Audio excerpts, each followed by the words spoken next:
2571 silent फौज। जैसे जैसे सनी तटीय क्षेत्रों के पास पहुंचा, पूर्वी चतुर्थांश का बंजर भूभाग धीरे धीरे बदल गया। सभ्यता के चिन्ह उभरने लगे, दूर तक धुएं के गुबार, बंजर भूमि को चीरते घिसे पिटे रास्ते और दूर से धातु की कभी कभार चमक। अब वह मानव क्षेत्र के निकट पहुंच रहा था, जिसका मतलब था कि नाइटमेयर को और अधिक सावधानी से आगे बढ़ना होगा। सनी ने अपनी परछाई को अदृश्य तनों की तरह जमीन पर फैलाया, मीलों तक फैली हर बस्ती, चौकी और गश्ती मार्ग का नक्शा बनाया। वे इन बाधाओं के आसपास सावधानी से आगे बढ़े, खोज विनाशकारी हो सकती थी। आखिरकार दुनिया परछाइयों के देवता को मरा हुआ मान रही थी और उसे ऐसे ही रहने देना ही बेहतर था। उसने धीरे से सांस छोड़ी, ऐसी आवाज़ जिसमें थकान और संतुष्टि दोनों झलक रही थी। सेंट और स्लेयर के बीच प्रत्याशित टकराव अनसुलझा ही रहा। हालांकि इससे थोड़ी निराशा हुई, लेकिन सनी ने इस देरी से खुद को अजीब तरह से शांत पाया।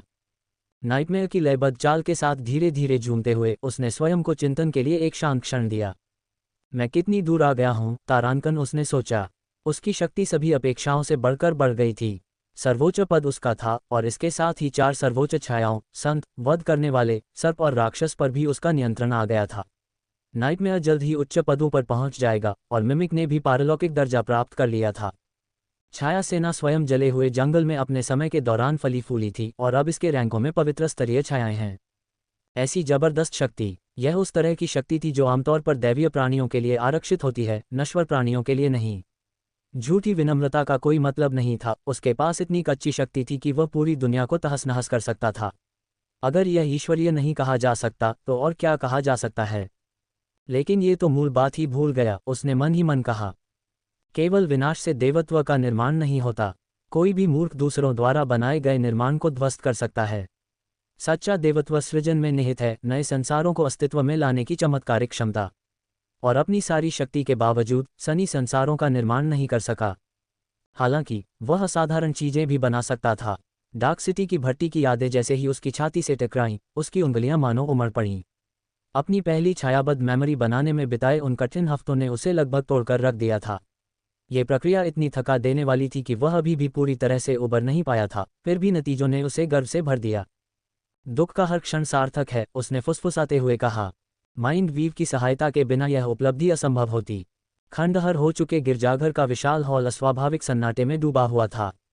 तलवारों के राजा की छाया से लगातार 1 साल तक लगातार प्रहार के बाद ये सन्नाटा लगभग दमनकारी लग रहा था।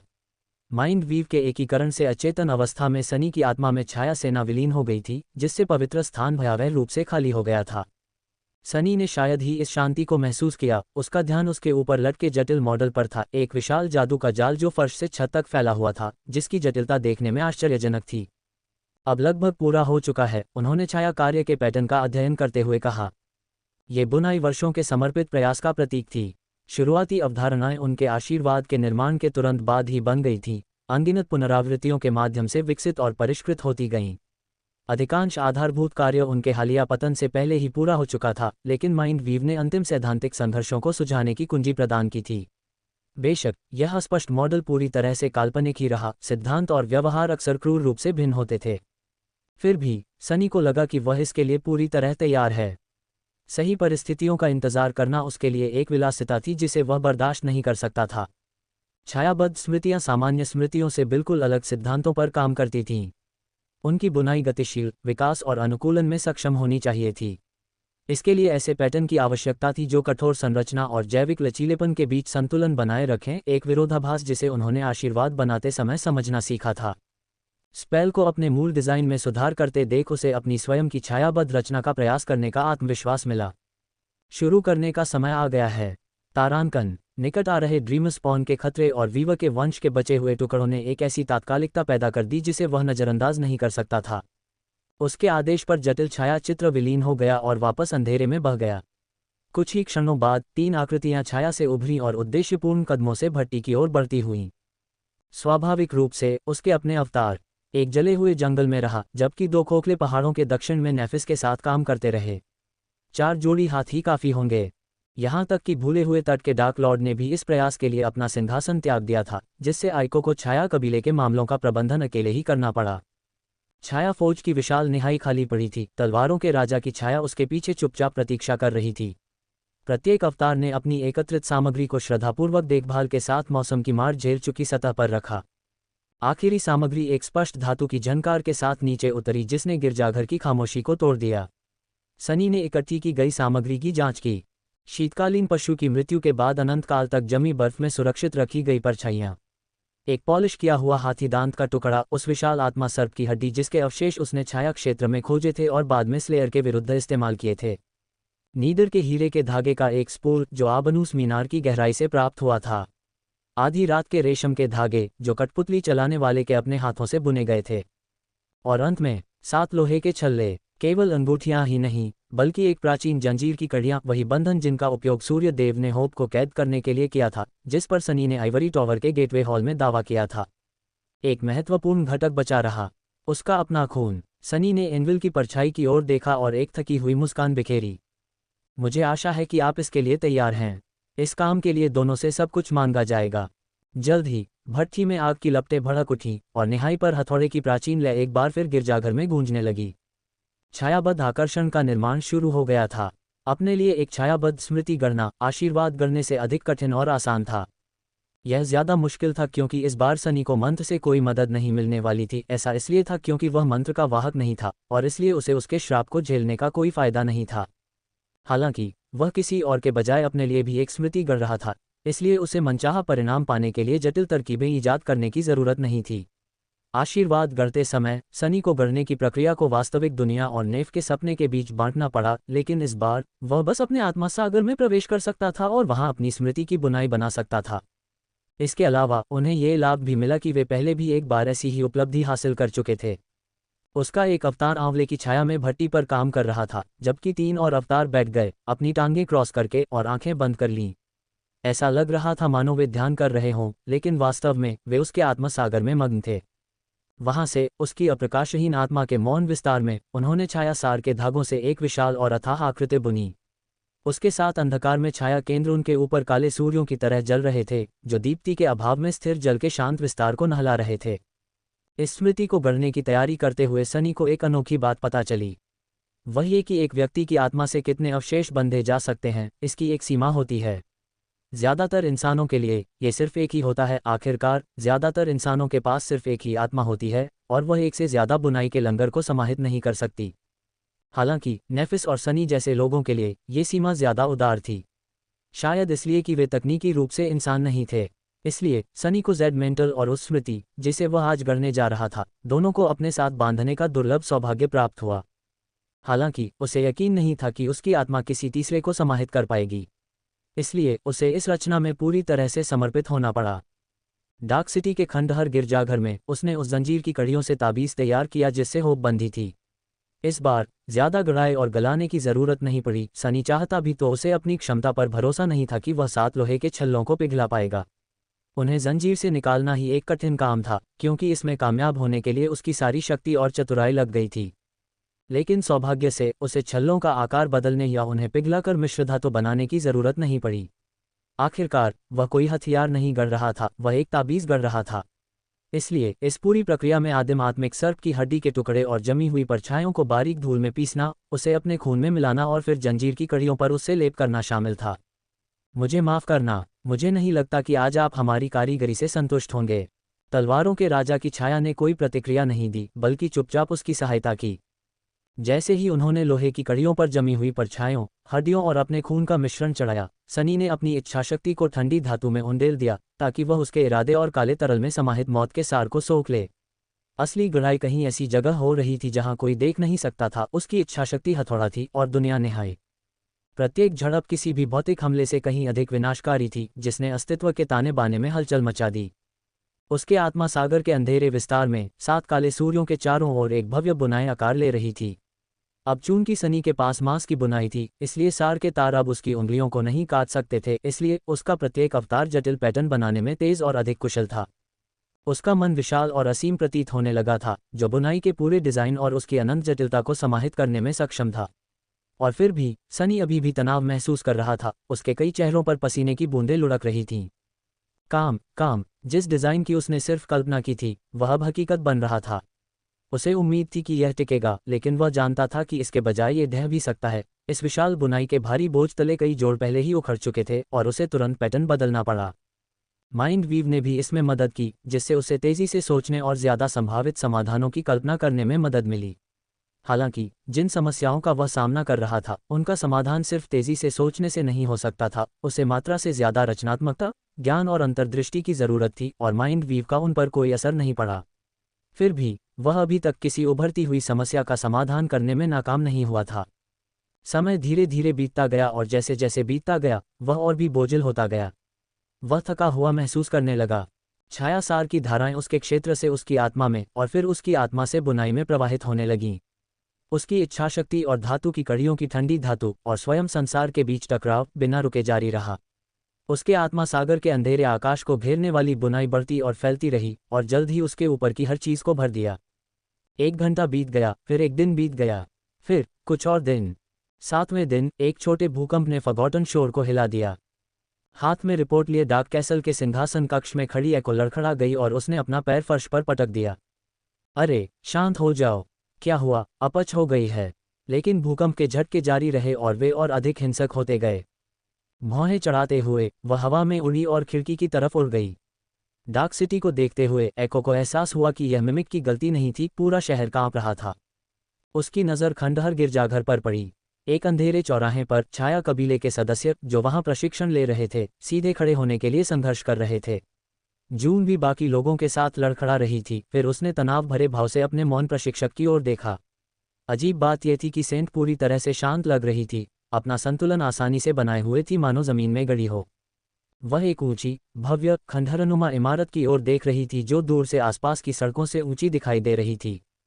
खंडहर हो चुके गिरजाघर के विशाल सन्नाटे में तलवारों के राजा की छाया ने एक कदम पीछे हटकर अपना सिर झुकाया और चमकती हुई निहाई पर एक साथ रखे 7 काले छल्लों को देखा। दूसरी तरफ सनी थका हुआ मुस्कुराया और कांपते हाथ से अपना पसीना पोंछा। हो गया। वह सफल हो गया था। उसके सामने हवा में रून झिलमिला रहे थे। वे पढ़ते हैं स्मृति, अभिशाप। भूकंप थम गए और खंडहर हो चुके गिरजाघर का विशाल हॉल एक बार फिर शांत हो गया। निहाई, जो श्राप की रचना के दौरान प्रज्वलित हो गई थी, लाल चमक और प्रचंड गर्मी की लहरें छोड़ रही थी। धूल के कण धुंधली रोशनी में नाच रहे थे, मानो सत्व की चिंगारियों की तरह चमक रहे हों। चमकती हुई निहाई पर 7 लोहे के छल्ले पड़े थे। उनकी धूसर सतह अब पूरी तरह काली हो गई थी और हर एक के खंडों में कसकर लिपटे रेशमी धागे और हीरे की डोरी के अलावा उनमें कोई अलंकरण नहीं था। काले छल्ले भी जुड़े नहीं थे, कम से कम अभी तक तो नहीं। सनी ने एक लंबी सांस छोड़ी। उनके चारों अवतारों ने एक ही समय में सांस छोड़ी। उनकी सांसों की ध्वनि भट्टी की दौड़कनी की अंतिम फुसफुसाहट जैसी थी। जमीन पर बैठे तीनों अवतारों ने आंखें खोलीं और उठ खड़े हुए। चौथे ने एक कदम आगे बढ़कर ज़ेड मेंटल को बुलाया।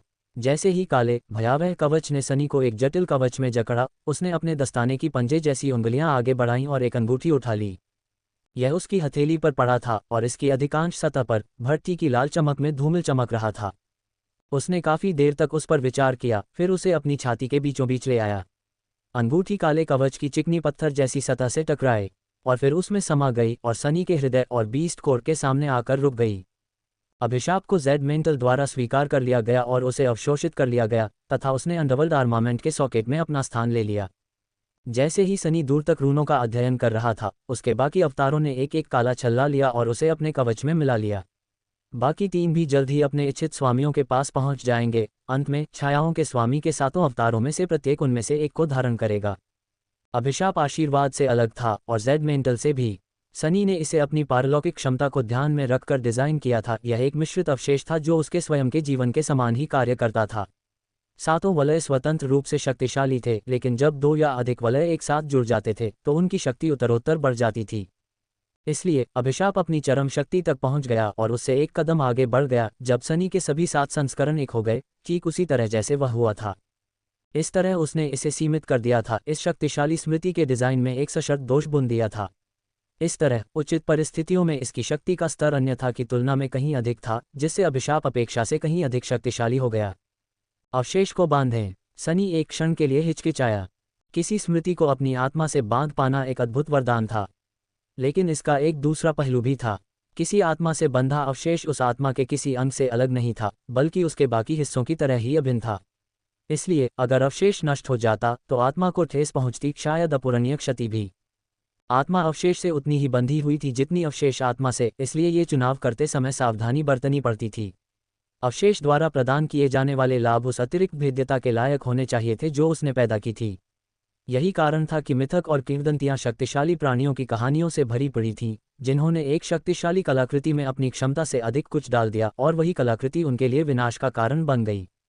सनी कुछ देर तक बिना हिले डुले खड़ा रहा, फिर एक गहरी सांस ली और शैडो बाउंड रेलिक जादू को सक्रिय कर दिया, जिससे श्राप उसकी आत्मा में समा गया। अब शक करने का क्या मतलब था? अगर उसे खुद पर और अपनी कारीगरी पर विश्वास न होता तो वह इसे बनाता ही नहीं। वह किसी शक्तिशाली अवशेष पर भरोसा करके खुद को शक्ति देने की मूर्खता भी नहीं कर रहा था, बल्कि वह उसकी मदद से अपनी शक्ति को और बेहतर ढंग से व्यक्त करना चाहता था। दोनों के बीच अंतर सूक्ष्म था, लेकिन इससे बहुत फर्क पड़ा।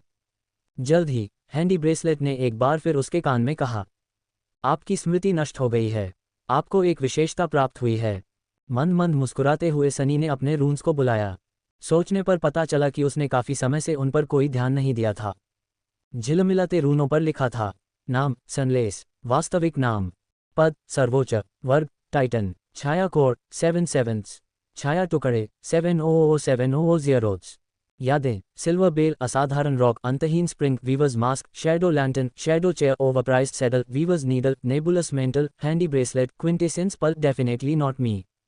प्रतिध्वनियां छाया, ज़ैड सेंट, soul serpent, nightmare, shadow fiend, marvellous mimic, shadow slayer. विशेषताएं छाया का भगवान, दिव्यता की ज्वाला, रक्त बुनाई, हड्डी बुनाई, मांस बुनाई, आत्मा बुनाई, मन बुनाई, ज़ैड शेल, भाग्यहीन शाप। अंतिम गुण पर ध्यान केंद्रित करते हुए सनी ने उसके रून्स पढ़े। विशेषता अभिशाप, विशेषता विवरण, धिक्कार है। सनी कुछ देर तक विवरण को देखता रहा, फिर शर्मिंदगी से खांसने लगा। सच कहूं तो उसने वहां लिखने के लिए कुछ गहन और काव्यात्मक लिखने की कोशिश में बेवजह का समय बर्बाद कर दिया था। आखिरकार दुष्वप्न मंत्र ने आशीर्वाद का एक मार्मिक वर्णन किया था, इसलिए सनी पीछे नहीं रहना चाहता था। उसने देवताओं और दानवों द्वारा कही गई गहन बातों पर, अपने जीवन के कुछ सबसे सार्थक पलों पर और यहाँ तक कि अंधकार युग से पहले के प्रसिद्ध लेखकों के मार्मिक उद्धरणों पर भी शोध किया था।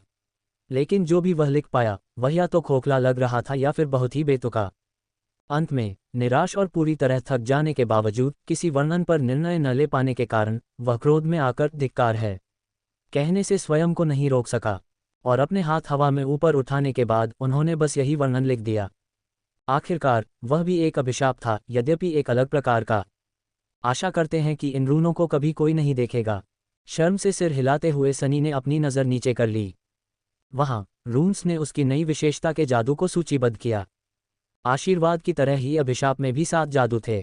वे थे बाउंड, डार्क एम्ब्रेस, प्रकाश की अनुपस्थिति, छाया की दया, छाया फ्लेमल, कमजोर करने वाला अभिशाप, और चेन। सनी ने कुछ देर तक रून्स को देखा और सोचा, चाहे वह इसे किसी भी नज़र से देखे, उसने अच्छा काम किया था। यदि आप स्वयं की प्रशंसा नहीं करेंगे तो कौन करेगा? सनी ने उपहास किया और चमकती हुई निहाई से मुंह मोड़कर अंधेरी नगरी की ठंडी हवा का आनंद लेने के लिए बाहर चला गया। श्राप को गढ़ना मुश्किल था, हालांकि असली मुश्किल तो ये कल्पना करने में थी कि छायाबद्ध स्मृति कैसी होनी चाहिए। सनी को कम से कम एक बात तो हमेशा से पता थी कि वह इसे एक ताबीज़ बनाना चाहता था। ज़ेड मेंटल का जादू, जो आत्मा बंधे कवच में जड़े किसी भी ताबीज़ के प्रभाव को बढ़ा देता था, बहुत लंबे समय से इस्तेमाल नहीं हुआ था।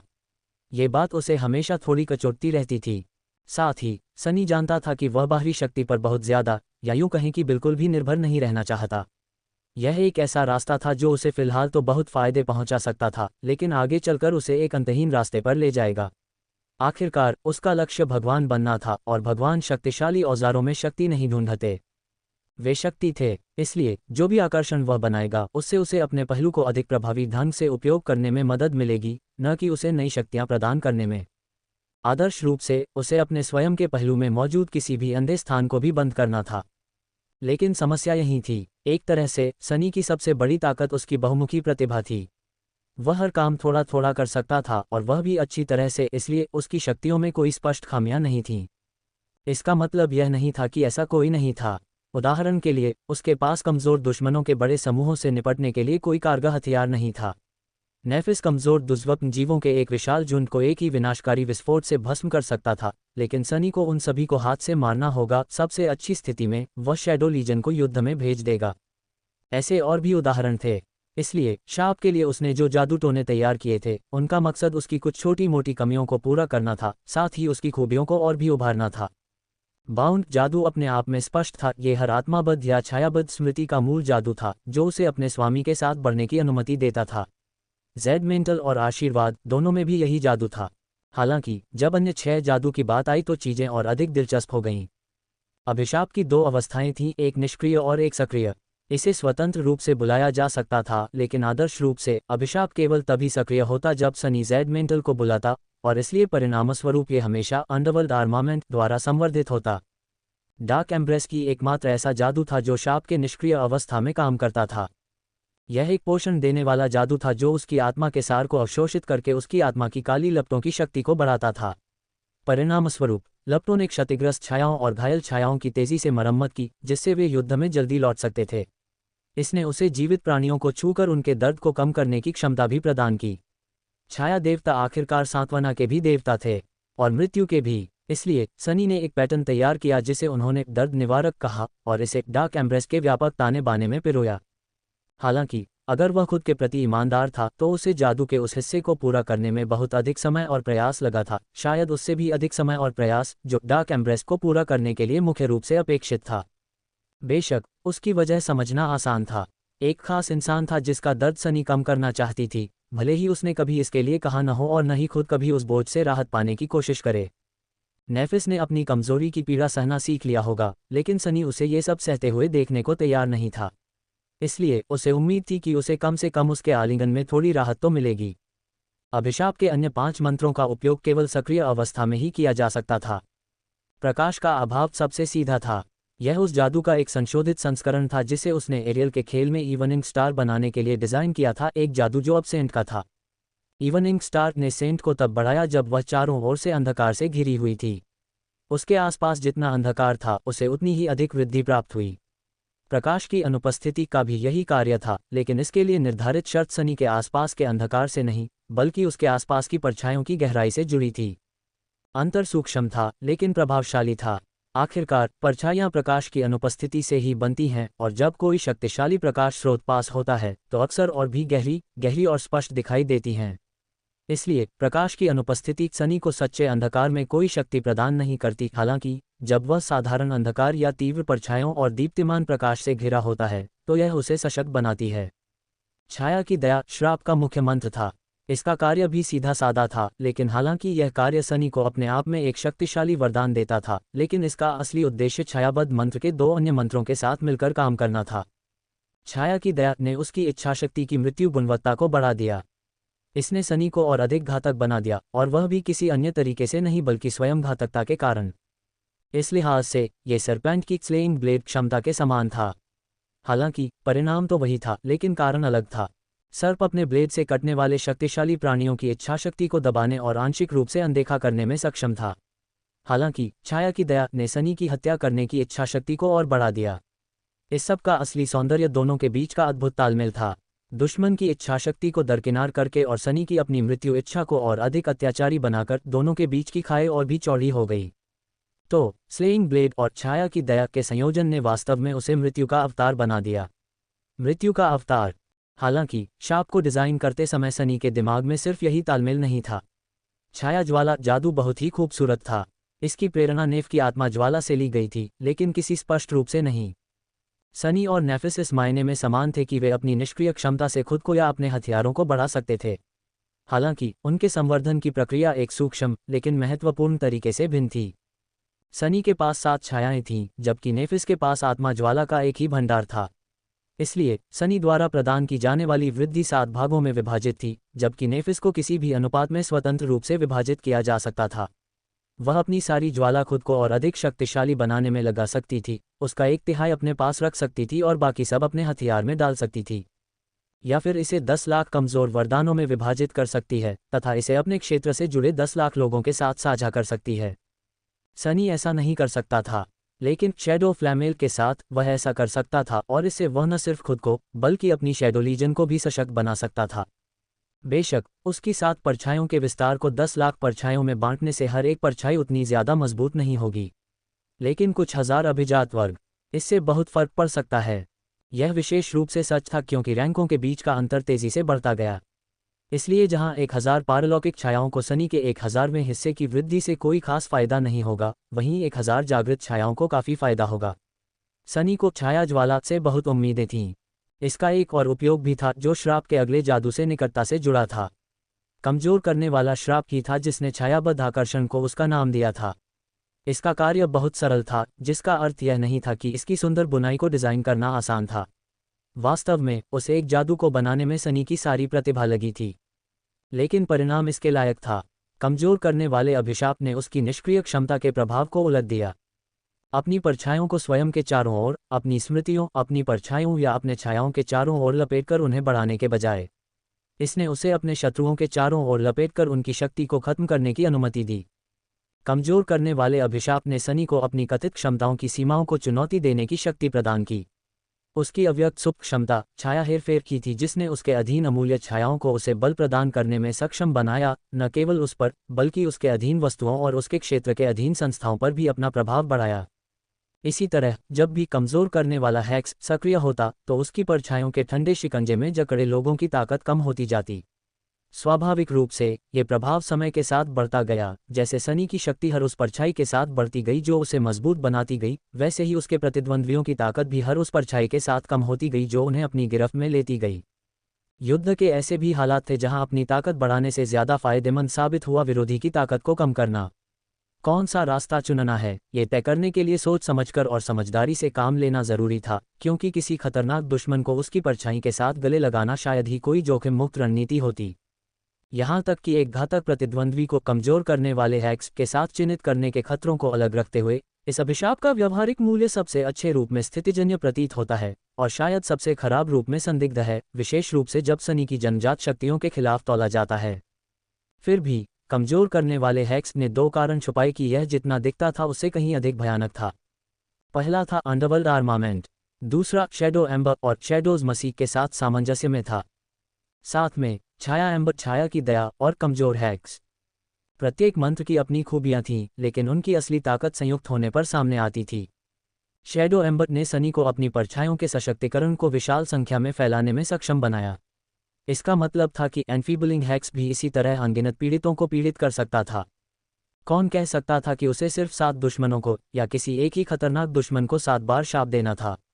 शैडो एम्बर के साथ मिलकर एनफीबलिंग हैक्स ने उसे हजारों, दसियों हजारों या लाखों की शक्ति को खत्म करने की शक्ति प्रदान की, अगर वह ऐसा चाहे।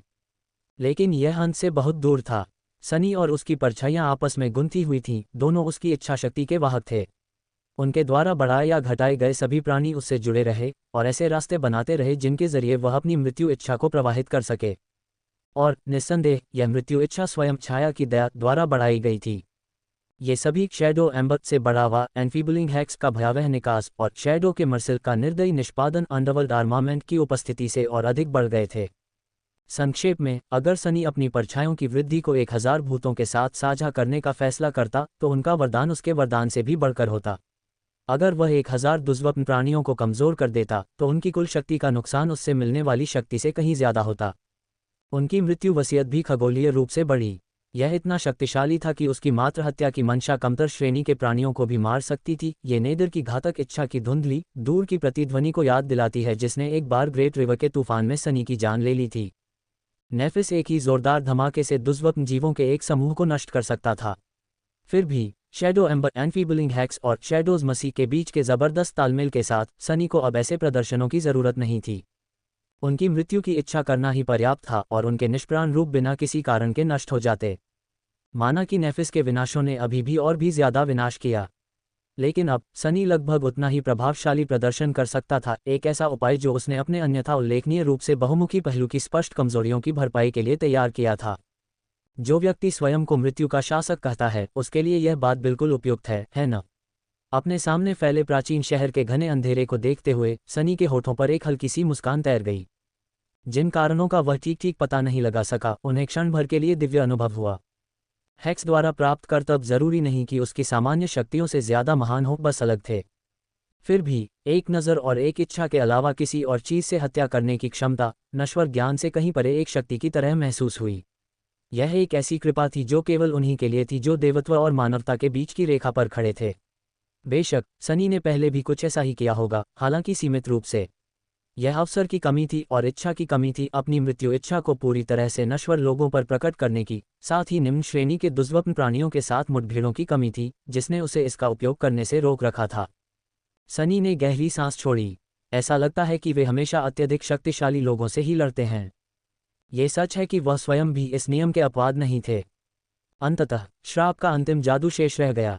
श्रृंखला, एक व्यावहारिक उपकरण और एक अंतिम हथियार। चेंट ने अभिशाप को एक जटिल स्मृति बना दिया और अब एक विशेषता जिससे इसके साथ लिंक एकजुट होने पर एक दूसरे को सशक्त बनाते हैं। निष्क्रिय रूप से चेंट ने शाप की शक्ति को लगातार बढ़ाया क्योंकि सनी अपनी परछाइयों के माध्यम से खुद को निखार रहा था। फिर भी ये तभी पूर्ण जागृति प्राप्त कर सका जब उसके सभी 7 अवतार एक में विलीन हो गए और सभी 7 कड़ियां एक ही चेन के रूप में एकत्रित हो गईं।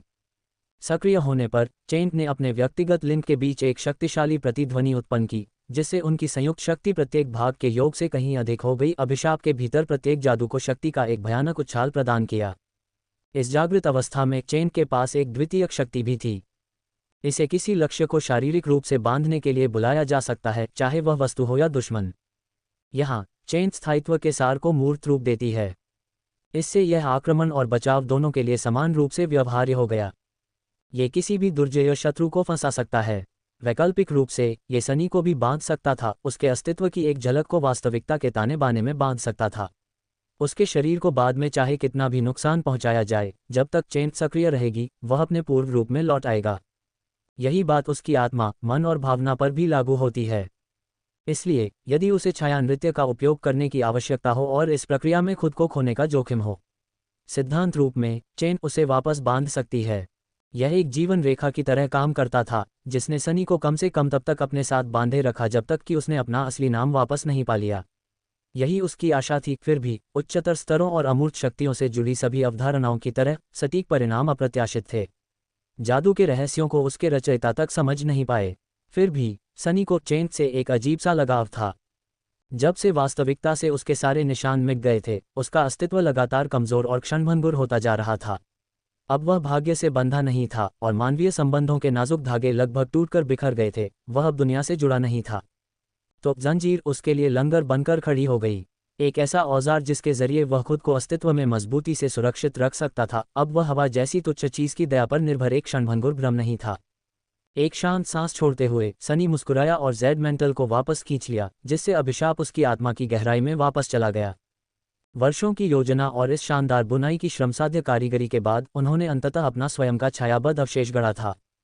उसने अभिशाप का निर्माण किया था। एक साधारण धुन गुनगुनाते हुए सनी डार्क कैसल की ओर चल पड़ा। सभी बातों पर विचार करने के बाद मैं कहूँगा कि यह काफ़ी अच्छा हुआ। अब उसे बस आराम की चाहत थी। श्राप रचने के बाद सनी को थोड़ा आराम जरूर मिला, कम से कम उसके ज्यादातर अवतारों को तो मिला। कुछ और लोग दूसरे कामों में व्यस्त रहे, ऐसे काम निपटाते रहे जो कभी रुकने का नाम ही नहीं लेते थे। सनी को यह स्वीकार करना पड़ा कि एक मृत व्यक्ति होने के बावजूद वह काफ़ी व्यस्त था। उदाहरण के लिए, उनका एक अवतार रेवेनहॉर्ट में एक सैन्य अड्डा स्थापित कर रहा था। दूसरा अवतार कैसी के साथ मिलकर मानवता के गढ़ों की रक्षा के लिए मंत्र विकसित कर रहा था। और अंत में मॉडरेट के सर्वोच्चता के सिंहासन पर बैठने से 1 या 2 दिन पहले सनी के अवतारों में से एक ने शैडो लीजन को ब्लैक मिलिपेट जनजाति के खिलाफ निर्णायक लड़ाई में नेतृत्व किया। वहां डार्क सिटी के बहुत दूर उत्तर में राख से भरे आसमान के नीचे जले हुए जंगल का विशाल जाल फैला हुआ था। गिरे हुए पेड़ों का जला हुआ ढेर झाग और उबल रहा था, जिससे लगातार कुछ ऐसा निकल रहा था जो दूर से देखने पर काले तरल जैसा लग रहा था, हालांकि वह तरल बिल्कुल नहीं था। इसके बजाय काली बाढ़ में अनगिनत चिटिनस शरीर थे जो टूटे हुए पेड़ों के नीचे से एक अविरल धारा की तरह रेंग रहे थे।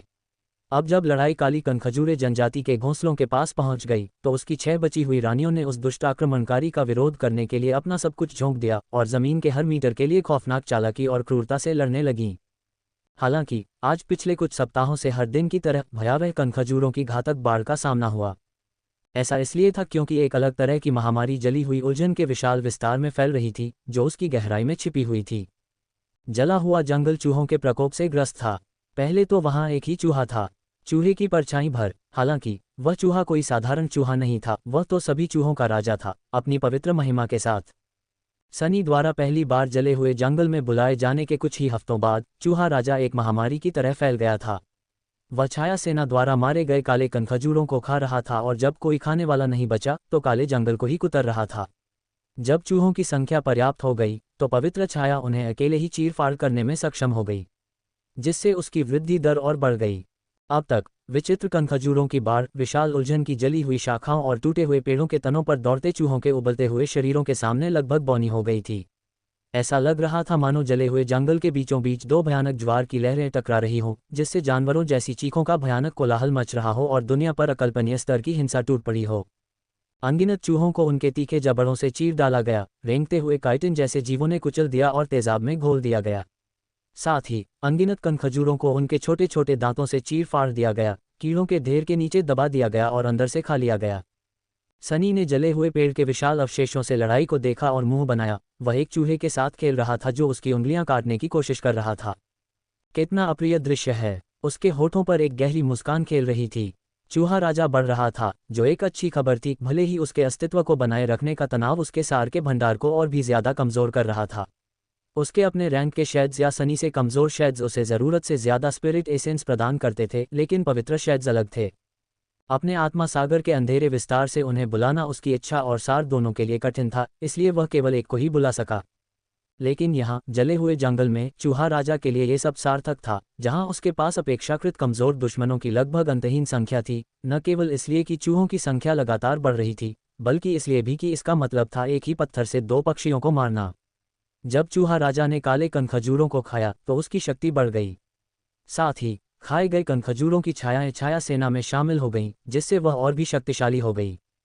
यही कारण था कि बर्न फॉरेस्ट के दक्षिणी बाहरी इलाके पर विजय प्राप्त करने का काम उसकी अनुपस्थिति के हफ्तों के बावजूद सनी की अपेक्षा से भी अधिक तेजी से हो रहा था। यदि कनखजूरे की रानियां संघर्ष न कर रही होती तो वे उसे अपने घोंसलों के इतने करीब नहीं आने देती। फिर भी उसने अभी तक कोई लड़ाई नहीं जीती थी। हर बार जब छाया सेना आगे बढ़ती तो उसे करारी हार का सामना करना पड़ता और उसे पीछे हटना पड़ता।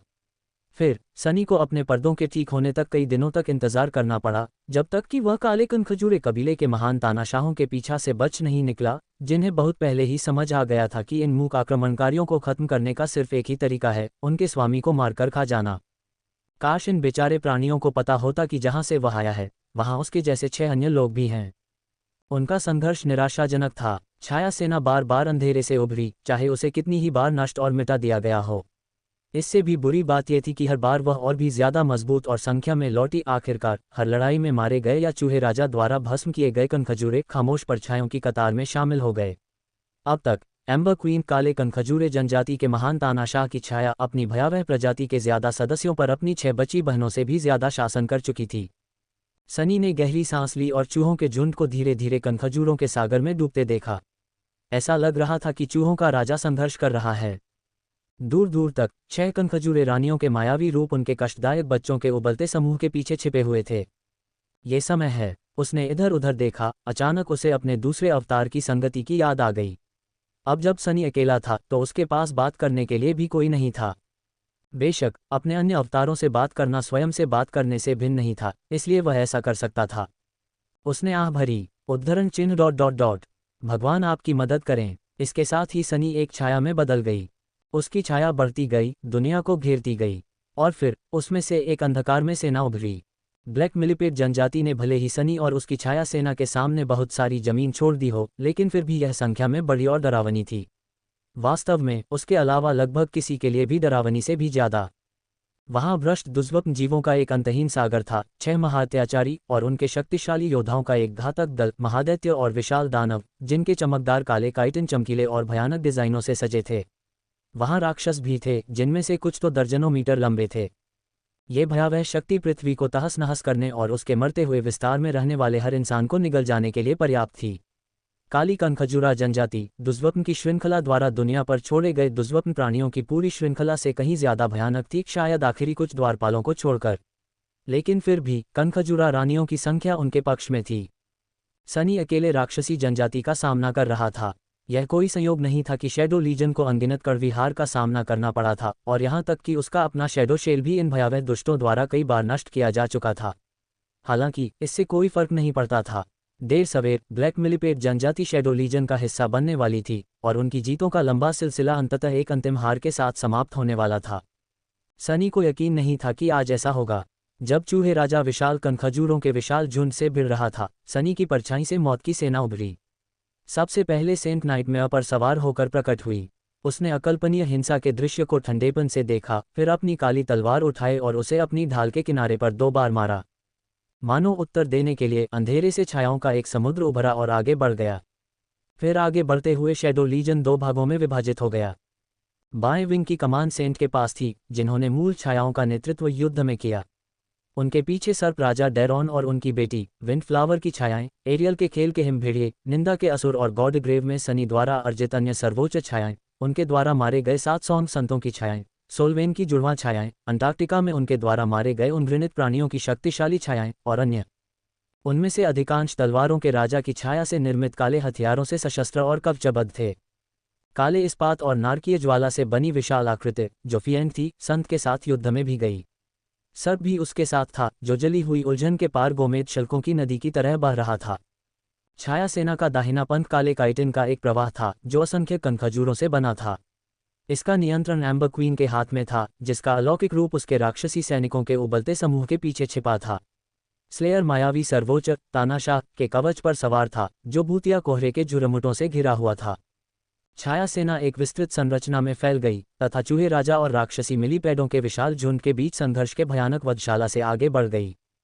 6 महान तानाशाहों ने अपनी आरक्षित सेनाएं भी तैनात कर दी और अपने विचित्र प्रकार के कुलीनों और योद्धाओं को आगे बढ़ती हुई परछाइयों से लड़ने के लिए भेज दिया, अन्यथा उनके घृणित कबीले की विशाल सेना घिर जाती और अंततः घिर जाती, भारी नुकसान उठाती और जरूरत पड़ने पर पीछे हटने की क्षमता भी खो देती। नाइटमेयर आगे बढ़ा, हर छलांग में सैकड़ों मीटर की दूरी तय करता। उसके चारों ओर फैले भय के वातावरण ने रेंगते हुए कनखजूरों को कांपने पर मजबूर कर दिया, और सेंट ने अपनी तलवार उठाई, उनकी जान लेने के लिए तैयार। लेकिन इससे पहले कि वह कुछ कर पाती, जला हुआ जंगल अचानक चकाचौंध कर देने वाली रोशनी में डूब गया। सनी ने महसूस किया कि परछाइयां बदल रही हैं और पीछे हट रही हैं, फिर उस खूबसूरत चमक में बह गई हैं। एक विनाशकारी विस्फोट की गर्जना जले हुए जंगल पर गूंजी और एक शक्तिशाली शॉकवेव ने राख के बादल आसमान में उड़ा दिए। युद्ध क्षेत्र के दाहिने किनारे की ओर अपना ध्यान केंद्रित करते हुए सनी ने अनगिनत कनखजूरों को ठंडी चांदी जैसी रोशनी में विलीन होते देखा। आपने एक को मार डाला है, आपने एक को मार डाला है, आपने एक को मार डाला है। एम्बर क्वीन के खूबसूरत चिटिन के ऊपर खड़ी होकर स्लेयर ने अपना धनुष नीचे किया और उस विनाश को देखा जो उसने घोर दुर्भावना से ढाया था। कुछ क्षण पहले उसने अपनी पवित्र आत्मा को अपने बाण की नोक में उड़ेलकर उसे छोड़ दिया था, मानो कोई टूटता हुआ तारा राख जैसे आकाश में तेजी से दौड़ता हुआ उस नरसंहार में उतरा हो और सार के विस्फोट में कनखजूरों और भागते चूहों दोनों को समान रूप से नष्ट कर दिया हो। इस प्रकार युद्ध में पहली हत्या उसकी हुई। सेंट ने अपना सिर घुमाया, मानो युद्ध क्षेत्र के उस पार फैले जानलेवा साए को देख रही हो। स्लेयर ने भी उसे एक नज़र देखा, फिर शांति से दूसरे तीर की ओर बढ़ा। एक क्षण बाद सेंट और नाइटमेयर कनखजूरों के बीच थे। उसकी काली तलवार ने कई राक्षसी जीवों को 2 टुकड़ों में काट डाला, जबकि उसके खुरों ने कुछ और को रौंद डाला। दोनों सेनाएं आपस में टकरा गईं, जिससे पूरी दुनिया हिल गई। शैतान ने एक जोरदार दहाड़ लगाई और तेज स्टील और आग से बने किसी विशालकाय जीव की तरह कनखजूरों के समूह में धंस गया। अपने विशाल आकार के बावजूद कई बड़े घृणित जीव उसके सामने बौने लग रहे थे, हालांकि उनके अभेद्य काइटिन उसके पंजों के नीचे फट गए और उनके कवच की दरारों से धुएं के गुबार उठ रहे थे, जिससे संकेत मिल रहा था कि ये भयावह जीव अंदर से जले हुए थे। सर्प एक विशालकाय शैतान से भिड़ गया, उसके लंबे शरीर के चारों ओर कुंडली मारकर उसे तब तक जकड़ता रहा जब तक कि उसका काला कवच टूट नहीं गया और उसके मुंह से दुर्गंधयुक्त रक्त की एक बड़ी धारा बह निकली। छाया भेड़िए आदिम शिकारियों की तरह उन्मत्त और क्रूर तरीके से उन राक्षसी कनखजूरों पर टूट पड़े। राजा डेरॉन ने मानव संतों की छायाओं को एक घातक हमले के लिए प्रेरित किया। शीत ऋतु के जानवर की छाया से उठती ठंडी हवाएं उन्मत्त दुर्जन्म प्राणियों के शरीरों को जमाकर कठोर बना रही थीं। युद्ध में भयंकर अराजकता फैल गई तथा दोनों सेनाओं ने एक दूसरे को धूल में मिलाने के लिए विनाशकारी ताकतें छोड़ दीं। दूर से नरसंहार को देखते हुए सनी शांत रहा। लगता है सब ठीक चल रहा है। शैडो लीजन का दाहिना विंग, जो मारे गए कनखजूरों से बना था, अब तक बाएं विंग से ज्यादा संख्या में था। हालांकि कनखजूरों की संख्या ज्यादा थी और उनमें अद्भुत शक्ति थी, लेकिन उनके रैंकों में कम ही महान योद्धा थे। इसलिए युद्ध के मैदान के विपरीत किनारों पर स्थिति लगभग बराबर थी। हालांकि सेंट और स्लेयर में ये देखने की होड़ लग रही थी कि उनमें से कौन ज्यादा दुश्मनों को मार सकता है। जहां तक सनी को पता था, नतीजे निर्णायक नहीं थे, लेकिन दोनों को देखना भयानक था। वे दोनों भी अच्छा कर रहे हैं। सेंट ने अपना असली आकार धारण कर लिया था, 10 मीटर ऊंची और उतनी ही बड़ी तलवार लिए हुए। वह सच्चे अंधेरे के एक बहते हुए भंवर से घिरी हुई थी, इसलिए सनी कभी कभार ही उसकी झलक पा पाती थी। ऐसा प्रतीत होता था कि उसके अधीन आने वाले शेड्स एम्बर क्वीन के नियंत्रण वाले मिलीपेड शेड्स की तुलना में अधिक एकजुटता के साथ लड़ रहे थे, और उसने नाइटमेयर के ऊपर इधर उधर दौड़ते हुए अग्रिम पंक्ति को स्थिर रखा तथा राक्षसी घृणा की अपवित्र बाढ़ के खिलाफ लगातार आगे बढ़ती रही। नाइटमेयर का आकार भी उसकी नई ऊंचाई के हिसाब से बदल गया था और उसे देखना भी उतना ही डरावना हो गया था। सच कहूं तो इसमें कोई आश्चर्य की बात नहीं थी, वह काला घोड़ा सेंट को ढोते हुए भी यही कर रहा था, हालांकि उसका आकार थोड़ा छोटा था। आखिरकार वह एक छाया प्राणी था और परछाइयां स्वाभाविक रूप से आकारहीन होती हैं। तो सनी को लगा कि नाइटमेयर ने घोड़े का रूप अपनी मर्जी से लिया था, इसलिए नहीं कि वह उसका स्वाभाविक रूप था। इसलिए उसका आकार महज एक औपचारिकता थी। इसके बारे में सोचने के लिए आए। युद्ध को देखते हुए सनी ने अपने विशाल मन के एक छोटे से हिस्से को एक पल के लिए विचलित होने दिया। वह जानता था कि स्लेयर एक छाया प्राणी है जो एक नश्वर स्त्री की छाया से उत्पन्न हुआ है, जिसने बहुत समय पहले एक बार यह छाया डाली थी। तो फिर किस प्रकार के प्राणी ने नाइटमेयर का जादू चलाया था? सनी को पता नहीं था, लेकिन अपने पूरे जीवन में उसे सपनों पर नियंत्रण रखने वाला कोई और प्राणी नहीं मिला था। तो दुष्स्वप्न का मूल स्रोत कोई विलक्षण अस्तित्व ही रहा होगा, ऐसा ही होना चाहिए जिसने ऐसी छाया डाली हो। केंद्र, सनी ने खुद से कहा कि ध्यान लगाओ, लेकिन सच कहूं तो उसे यकीन नहीं था कि इसकी ज़रूरत भी है। अब वह कई चीज़ों पर ध्यान केंद्रित कर पा रहा था और इस भीषण लड़ाई पर उसका ध्यान बिल्कुल भी कम नहीं था। वास्तव में वह इसे यथासंभव विस्तार से अनुभव करने और समझने के लिए पूरी तरह समर्पित थे। यह कोई साधारण लड़ाई नहीं थी, आखिरकार माइंड वीव हासिल करने के बाद यह उसकी पहली बड़ी लड़ाई थी। इसलिए सनी खुद पर प्रयोग और परीक्षण कर रहा था, ये देखने की कोशिश कर रहा था कि वह अपने दिमाग की सीमाओं को कितनी दूर तक बढ़ा सकता है। इस समय वह एक साथ हजारों छायाओं को आदेश दे रहा था। जिस गति से वह आदेश जारी करता था और छायाओं को उन्हें समझने और उन पर अमल करने में लगने वाले समय के बीच एक निश्चित अंतर था, इसलिए वह धीरे धीरे एक त्रुटिहीन ताल प्राप्त करने की ओर बढ़ रहा था। लेकिन कुल मिलाकर छाया सेना की युद्ध क्षमता में जबरदस्त वृद्धि हुई थी। अब यह अलग अलग रंगों की अव्यवस्थित भीड़ नहीं थी, इसके बजाय उसके खामोश सैनिक एक असली सेना की तरह लड़ रहे थे। शायद एक नई और अनुभवहीन सेना, लेकिन फिर भी एक संगठित सैन्य बल। यह विशेष रूप से सच था क्योंकि सनी के पास दो मध्यस्थ थे जो उसे छायाओं को नियंत्रित करने में मदद कर रहे थे।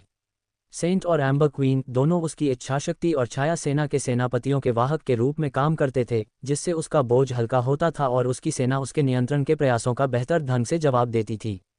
हालांकि अभी भी सुधार की गुंजाइश थी। संत अभी तक पूरी तरह से वहां नहीं पहुंचे हैं। मौन रहने वाली शैडो युद्ध के मैदान में सचमुच एक भयावह उपस्थिति थी, अपने सर्वोच्च पद और अपने अंडरवर्ल्ड आर्मामेंट से शक्ति प्राप्त कर रहे इवनिंग स्टार के कारण। काले कनखजूरे उसके ब्लेड के नीचे पिघलते हुए प्रतीत हो रहे थे और उनके कई योद्धा पहले ही उस सुंदर जेड नाइट द्वारा मारे जा चुके थे। लेकिन यद्यपि अब उसके पास युद्ध मास्टर गुण था, लेकिन उसके पास अपने सैनिकों को अपने अधिकार को प्रभावी ढंग से संप्रेषित करने के साधन का अभाव था, जो संभवतः तब होगा जब वह एक तानाशाह बन जाएगी। इस बीच एम्बर रानी केवल अपने राक्षसी कबीले के सदस्यों को ही आदेश दे सकती थी, जो कहने की आवश्यकता नहीं की एक गंभीर सीमा थी। मुझे लगता है कि मेरे पास इस समस्या को हल करने का एक विचार है, हालांकि इसके लिए अगली बार तक इंतजार करना होगा। फिलहाल शैडो लीजन काफ़ी अच्छा प्रदर्शन कर रहा था, सनी की उम्मीद से भी बेहतर। पहले कनखजूरे की परछाइयाँ कुछ ही मिनटों में खत्म हो जाती थीं और बाकी लीजन भी जल्द ही उनके पीछे पीछे आ जाती थीं। लेकिन इस बार उसके खामोश सैनिक डटे हुए थे और दुश्मन को उतनी ही मार रहे थे जितनी खुद खा रहे थे। यहाँ तक कि चूहा राजा के धीरे धीरे पराजित होने के बावजूद युद्ध का परिणाम नाजुक संतुलन में लटका हुआ प्रतीत हो रहा था, जो कि सनी को मिली अनेक पराजयों से बहुत दूर था।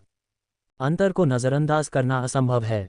अब उसे केवल शैडो लीजन को थोड़ा धक्का देने की जरूरत थी ताकि संतुलन को अपने पक्ष में कर सके। परछाइयों को चीरता हुआ सनी नरसंहार के बीचों बीच नाइटमेयर और सेंट के बगल में प्रकट हुआ। उसने खुद को उस मौन परछाई से लिपटा लिया और मन ही मन एक गहरी सांस ली और अभिशाप को सक्रिय कर दिया। प्रकाश का अभाव पहले सक्रिय हुआ, हालांकि सेंट द्वारा फैलाए गए वास्तविक अंधकार के कारण इससे उसे ज्यादा शक्ति नहीं मिली, लेकिन वह ठीक था। सनी को उस समय व्यक्तिगत शक्ति की जरूरत नहीं थी। इसके बाद छाया ज्वाला सक्रिय हुई, जिससे वह अपनी वृद्धि का कुछ अंश किसी भी संख्या में प्राणियों में स्थानांतरित कर सका। फिर आया कमजोर करने वाला अभिशाप, जिसने आसपास के कनखजूरों की परछाइयों को दाग दिया और उनकी ताकत खत्म कर दी। एक क्षण बाद छाया की दया ने अपनी मृत्यु इच्छा से उनकी आत्माओं को जहर दे दिया और अंत में जेड शेल के अंडरवर्ल्ड आर्मामेंट ने अभिशाप को सशक्त बना दिया, जिससे इसके प्रत्येक प्रभाव अधिक स्पष्ट हो गए। काले कनखजूरे के झुंड का एक विशाल समूह लड़खड़ा रहा था। अनगिनत घृणित जीव अचानक पहले से धीमे, कमजोर और कम थके हुए लगने लगे। जो पहले ही गंभीर रूप से घायल हो चुके थे, उनमें से कई बेजान होकर जमीन पर गिर पड़े। उनकी आत्माओं की अपवित्र ज्वालाएं उसकी हत्या की मंशा से बुझ गईं। बेशक उस विशाल जाल की जली हुई सतह पर रेंगने वाले कनखजूरे की संख्या इतनी अधिक थी कि अभिशाप उनकी आश्चर्यजनक सामूहिक शक्ति पर कोई असर नहीं डाल सका। लेकिन ये गतिरोध को तोड़ने और युद्ध का पलड़ा शैडो लीजन के पक्ष में झुकाने के लिए काफी था। और एक बार सनी ने अपनी पकड़ मजबूत कर ली तो उसे रोकना नामुमकिन था। कभी कभी महान चीजों की शुरुआत छोटी होती है। उदाहरण के लिए, जले हुए जंगल में फैले भूखे चूहों के अंधेरे सागर की शुरुआत एक ही जानवर से हुई थी। छायाओं के स्वामी सनी स्वयं कभी एनओएससी के बाहरी इलाके में अनाथ रहे थे। एक लुढ़कते हुए कंकड़ से भी विनाशकारी चट्टान गिर सकती थी। इसी तरह श्राप ने काले कनखजूरे जनजाति को तुरंत परास्त नहीं किया। दरअसल उनके अपवित्र प्रकार की सामूहिक शक्ति की तुलना में इसका प्रभाव उतना महत्वपूर्ण नहीं था। उनकी संख्या बहुत ज्यादा थी और एक सर्वोच्च टाइटन की भयानक शक्ति भी उस राक्षसी झुंड को दबाने के लिए पर्याप्त नहीं थी। हालांकि यदि इसका उपयोग सही समय पर और सही स्थान पर किया जाए तो ये बदलाव लाने के लिए पर्याप्त है। सेंट और उसके पीछे चलने वाले कुलीन वर्ग को ब्लैक मिलिपेट जनजाति के सबसे खूंखार चैंपियनों और उनके पीछे आने वाले कम घृणित लोगों के समूह का सामना करना पड़ रहा था। छाया की दया ने दुर्लभ प्राणियों की आत्माओं को मृत्यु इच्छा से विषैला कर दिया। जो कमजोर और पहले से ही घायल थे, वे बेजान होकर जमीन पर गिर पड़े, जिससे घृणित जीवों की बाढ़ में दरारें पड़ गईं। जो लोग मृत्यु के अधिपति की हत्या की मंशा के आगे झुकने के लिए बहुत शक्तिशाली थे, वे अभी भी उसकी घातक शक्ति की ठंडी पकड़ को महसूस कर रहे थे और अपनी कुछ जीवन शक्ति खो रहे थे। फिर वे दुर्बलता के अभिशाप से ग्रस्त हो गए और उनकी कुछ शक्ति भी चली गई। दोनों ही जादू और छाया ज्वाला, जिसने उन्हें घृणित प्राणियों के झुंड में फैलने में मदद की, अंडरवर्ल्ड आर्मामेंट द्वारा स्वाभाविक रूप से सशक्त भी हो गए। सेंट और उसके कुलीनों के लिए ये काफी था कि वे अपनी बढ़त को बढ़ा सकें और कई भयानक महान दुर्लभ जीवों को एक के बाद एक ढेर कर सकें। जैसे ही युद्ध क्षेत्र के उस हिस्से में कनखजूरे के झुंड के आक्रमण के खंभे गिरे, छाया सेना के भयावह रूप से खामोश आगे बढ़ने के कारण उस भयावह बाढ़ का एक पूरा क्षेत्र ढह गया। जितनी जोर से राक्षसी कनखजूरे चीखते और गुर्राते, उतनी ही निर्दयी परछाइयां शांत होती जातीं। घृणित प्राणी वैसे ही मर गए, और जितने अधिक लोग मरते, नरसंहार जारी रखने के लिए उतने ही अधिक छायाएं होतीं। उस छोटी सी जीत ने काले कनखजूरे के झुंड को तेजी से पूरी तरह ध्वस्त कर दिया। उनके रेंगते हुए समूह में आई दरार ने सेंट को घृणित जीवों के विशाल सागर में गहराई तक घुसने और पार्श्व से अन्य शक्तिशाली योद्धाओं पर हमला करने का मौका दिया, जबकि उसके सैनिक आगे से उन्हें धकेल रहे थे। कुछ ही देर में ये महान दुर्लभ जीव भी डोमिनोज की तरह गिर पड़े, और उनके गिरने के तुरंत बाद कनखजूरे के झुंड का पूरा पश्चिमी किनारा बिखर गया। छाया सेना का बायां भाग आगे बढ़ा, अनगिनत घृणित प्राणियों का वध किया और उन लोगों को घेरने की धमकी दी जो पश्चिम से चूहे राजा से लड़ रहे थे। यदि मिलीपेट झुंड का केंद्र गिर जाता तो इसका पूर्वी तीसरा भाग दक्षिण से स्लेयर और एम्बर क्वीन द्वारा हमला किया जाता, जबकि सेंट और उसकी सेनाएं पश्चिम से उन पर हमला करतीं। ये ब्लैक मिलीपेट जनजाति के लिए पूर्ण विनाश होगा। इससे भी अधिक महत्वपूर्ण बात यह है कि सेंट विशाल झुंड के शेष 2/3 भाग को पूरी तरह से दरकिनार कर उत्तर की ओर बढ़ने का विकल्प चुन सकता था, जहां मिलीपेट क्वींस और उनके भयानक अंगरक्षक अपनी विद्रोही सेना की अंतहीन पंक्तियों के पीछे छिपे हुए थे। कत्लेआम के ठीक बीच में मारे गए कनखजूरों की लाशों ने एक ऊंची पहाड़ी बना ली थी। चारों ओर अभी भी युद्ध जारी था। नाइटमेयर उस पहाड़ी की चोटी पर पहुंचा और कुछ पलों के लिए वहीं जम गया। उसके नुकीले दांतों से खून टपक रहा था और उसकी आंखें भयानक लाल लपटों से जल रही थीं। सेंट अपनी काठी पर बैठा अकल्पनीय नरसंहार के दृश्य को ठंडे भाव से देख रहा था। उसने अपने आसपास के कहर का अध्ययन किया और फिर अपनी गहरी निगाह दूर तक डाली, जहां कनखजूरे रानियों के मायावी रूप घृणित वस्तुओं के सागर के पीछे छिपे थे। उसकी निगाहों में मानो मौत का वादा छिपा था।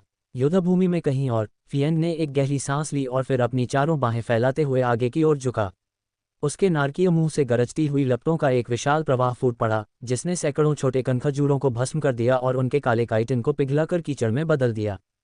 उससे ज्यादा दूर नहीं, सर्प ने अंगार रानी का रूप धारण कर लिया था और कनखजूरों की कतारों में खलबली मचा दी थी।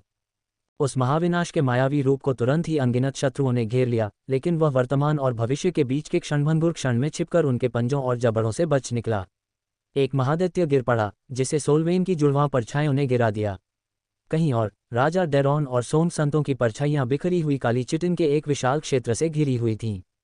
छाया भेड़िए और निंदा के असुर उस लड़खड़ाते हुए झुंड में उत्पात मचा रहे थे। युद्ध क्षेत्र के दूसरी ओर स्लेयर ने विशाल कनखजूरों के समूह में छलांग लगाकर भेड़िए का रूप धारण कर लिया था। उसके जबड़े फट गए, जिससे एक विशालकाय शैतान का गला फट गया, और फिर युद्ध क्षेत्र में एक भयावह चीख गूंज उठी, जिसने कुछ पलों के लिए उसके बहरेपन को दबा दिया। वे क्या करेंगे? संत की आंखों से दुनिया को देखते हुए सनी ने 6 महान तानाशाहों के दूरस्थ रूपों को देखा। कनखजूरे की रानियां कुछ देर तक वहीं रुकी रहीं, अपने सामने हो रहे भयानक नरसंहार को देखती रहीं। उनके राक्षसी बच्चे हर पल अनगिनत संख्या में मर रहे थे और नुकसान बढ़ता ही जा रहा था। अंततः उस घृणित झुंड में एक अजीब लहर फैल गई। एक साथ कार्य करते हुए अनगिनत कनखजूरे गिरे हुए पेड़ों की काली पड़ चुकी शाखाओं के बीच की दरारों में गोता लगाते हुए काले चिटिन के झागदार समुद्र की तरह उलझन की गहराई में पीछे हट जाते हैं। काली कनखजूरा जनजाति पीछे हट रही थी। सनी ने स्वयं को सेंट से अलग किया और मारे गए घृणित प्राणियों की रुगन पहाड़ी की सतह पर कदम रखा तथा अहंकारी भाव से झुंड को पीछे हटते हुए देखा। उसने कुछ क्षणों के लिए अपनी आंखें बंद कर लीं और फिर गहरी सांस ली। अंत में 1 साल से ज्यादा चले युद्ध के बाद ब्लैक मिलिपेड्स को अपनी पहली हार का सामना करना पड़ा, और 1 साल से ज्यादा समय तक हार झेलने के बाद आखिरकार उन्हें पहली जीत हासिल हुई। पहला लेकिन आखिरी बिल्कुल नहीं। सनी को युद्ध के मैदान में पहली बार ब्लैक मिलिपेड जनजाति को हराने में 1 वर्ष से अधिक समय लगा था, लेकिन उस पहली जीत के बाद उन्हें उनकी दुष्ट प्रजाति को लगभग समाप्त करने में केवल 1 सप्ताह का समय लगा। छाया सेना का स्वभाव ही ऐसा था कि वह हर बार हारने पर और भी ज्यादा शक्तिशाली हो जाती थी, और एक निर्णायक जीत के बाद तो और भी ज्यादा। उस आखिरी लड़ाई में बड़ी संख्या में राक्षसी कनखजूरे मारे गए थे, जिनमें उनके कुछ सबसे शक्तिशाली योद्धा भी शामिल थे, और अब वे सभी उसके झंडे तले लड़ रहे थे। भले ही सर्वोच्च और उच्चतर रैंकों की छायाओं में इच्छाशक्ति न हो और इसलिए वे उन प्राणियों जितने शक्तिशाली न हो जिन्होंने उन्हें डाला था, फिर भी यह एक ऐसी बाधा थी जिसे घायल काली मिलीपीट जनजाति अब और पार नहीं कर सकती थी। आखिरकार युद्ध हारने का एकमात्र कारण यही था कि छाया सेना इतनी बढ़ गई थी कि वे उसे हरा नहीं सकते थे।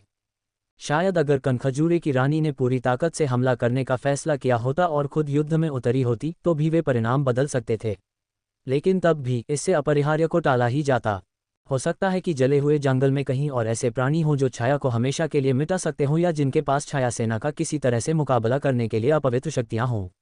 लेकिन काले कनखजूरे के पास ऐसे उपकरण नहीं थे, अतः वे बर्बाद हो गए। युद्ध के बाद सनी ने कुछ दिन कनखजूरों की लाशों से आत्मा के टुकड़े निकालने में बिताए आखिरकार, और अपनी आत्मा की अंधेरी लपटों में नष्ट हुए पर्दों के ठीक होने का इंतजार किया। श्राप के डार्क एम्ब्रेस जादू ने इस प्रक्रिया को तेज कर दिया, जिससे उसकी सेना जल्दी ठीक हो गई, इसलिए उसे हमेशा की तरह लंबा इंतजार नहीं करना पड़ा। इस बीच स्लेयर चुपके से पीछे हटते हुए झुंड को उसके घोंसलों तक ट्रैक कर रही थी। वह बिना देखे ही आगे बढ़ती रही, अपनी तीक्ष्ण इंद्रियों और पारलौकिक क्षमता का उपयोग करके दूर से ही पीछे हटते हुए झुंड का पीछा करती रही, और इसी तरह कनखजूरे की रानियों ने खुद सनी को अपने घोंसलों का पता बताया, नक्शे पर लक्ष्य चित्रित किए। जब शैडो लीजन ने अपनी अधिकांश शक्ति पुनः प्राप्त कर ली तो उसने अपनी सेना को उत्तर की ओर ले जाकर सेंट को घेर लिया और नाइटमेयर पर सवार होकर चूहों की एक विशाल नदी के मुहाने पर खड़ा हो गया।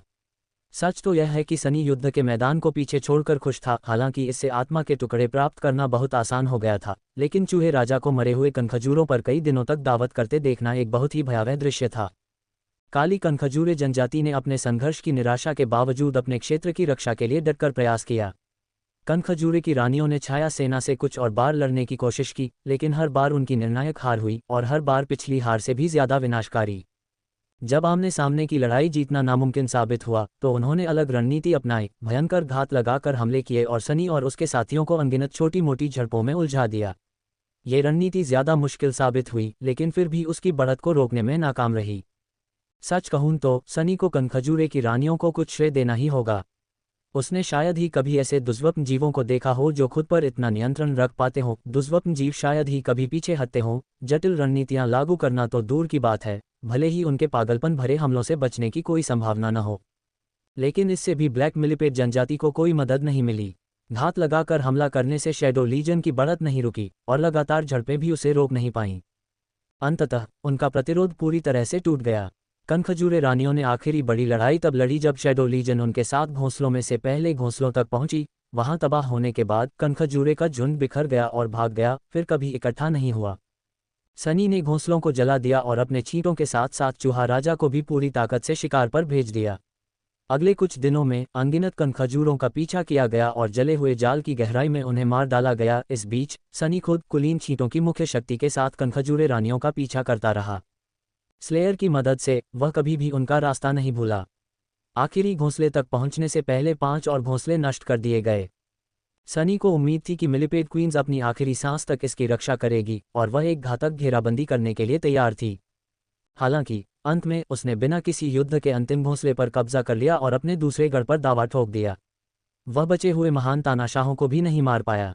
आखिरी घोंसले की गहराई में उसे 6 मिलीपीड रानियों में से 5 के अधखाए हुए शव मिले। ऐसा लग रहा था कि विनाश का सामना करते हुए उन्होंने 7वीं रानी को अपना सार खिलाने के लिए खुद को बलिदान कर दिया था। वह अंतिम रानी अपने छोटे से युवा कनखजूरों के झुंड के साथ उत्तर की ओर भाग गई, अपना घोंसला छोड़ दिया और सनी से जले हुए जंगल की गहराई में भाग गई। वह नहीं जानता था कि उसके और उसके जैसे अन्य दुष्टों के साथ क्या होगा। आखिरकार जले हुए जंगल के भीतर कहीं अधिक भयानक प्राणी निवास करते थे, और ऐसे प्राणी शायद ही कभी अपने क्षेत्रों पर आक्रमण करने वाले कमजोर घृणित प्राणियों का स्वागत करते थे। शायद आखिरी कनखजूरा रानी को एक शक्तिशाली दुष्वप्न प्राणी निगल जाएगा और वह काले कनखजूर एक जनजाति का अंत बन जाएगी। शायद वह दूर उत्तर की ओर भागकर एक नए इलाके में बस जाएगी और फिर एक बार फिर महामारी की तरह फैल जाएगी। किसी भी स्थिति में अंतिम मिलीपीड रानी के भागने के साथ ही काले मिलीपीड जनजाति के विरुद्ध युद्ध समाप्त हो गया। शैडो लीजन का बहुत विस्तार करने के बाद सनी ने अंततः पूर्व हॉट दायरे के दक्षिणी बाहरी इलाके पर विजय प्राप्त कर ली थी। वह जीत गया था। जीत का स्वाद निश्चित रूप से मीठा होता है। पूर्वी चतुर्भुज में नाइटमेयर पर सवार होकर सनी मुस्कुराए। जले हुए जंगल में उसने कई बार हार का स्वाद चखा था, इसलिए इस अंततः विजय ने उसके मन से कड़वे स्वाद को धो दिया। बेशक जले हुए जंगल में जीतने के लिए बहुत सारी जमीन बची थी। अन्य मुख्य दिशाओं में इसके बाहरी इलाके, इसका हृदय क्षेत्र, विश्व वृक्ष का विशालकाय ठूंठ। लेकिन इसमें कोई संदेह नहीं कि यह समय के साथ होगा। फिलहाल उसे अन्य बातों की चिंता थी। एक नीची पहाड़ी पर चढ़ते हुए सनी ने नाइटमेयर को रोका और आगे देखा। उसके चेहरे पर एक जटिल अभिव्यक्ति दिखाई दे रही थी। मैंने इसे बना लिया है। उसके सामने सागर था।